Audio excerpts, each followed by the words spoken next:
Oh shit. Man, let me tell you a story. It was the summer of 1986.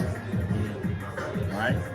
We used to play basketball in the alley on crates until my stepfather built us a doggone basketball goal. That's a whole other story.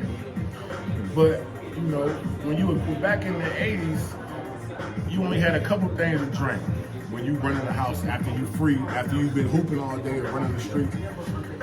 Kool-Aid or water or lemonade or iced tea.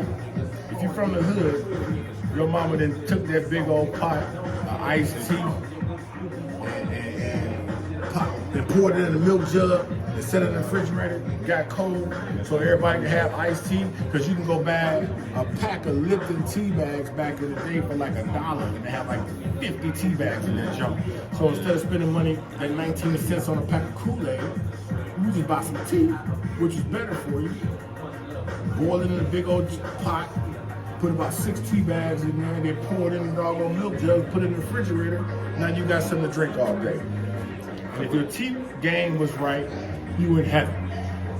But we didn't have no tea bags this particular summer, or this particular day, this particular Saturday afternoon. It was 86 degrees. And if you know anything about us living on Gladstone, we was out there in that alley hooping before the crows all the time. Every morning, 8 o'clock in the morning, we bang, bang, bang, banging that down crate back up on that pole. And people be like, go back to sleep. People trying to sleep, but you got that ball bouncing in the alley. Bang, bang. So we out there, my stepfather came out there. He would always come out there and hoop with us because he'll see dope boys gathering around the doggone court. Because whenever you got a basketball court in the alley, when the dope boys walk by, they gonna walk down and start watching. Next thing you know, they gonna have their sweaty, drunk ass out there trying to play with us, and we gonna mess around and get beat, and we won't even be able to play, and we sitting here watching the dope boys. So my stepfather used to come outside and play with us when he see the dope boys gathering around.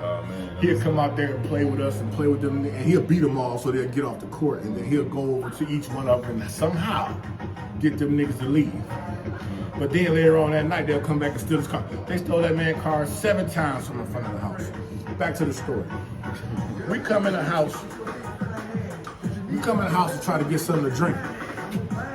And he was like, he was in there making something, so I think he making tea.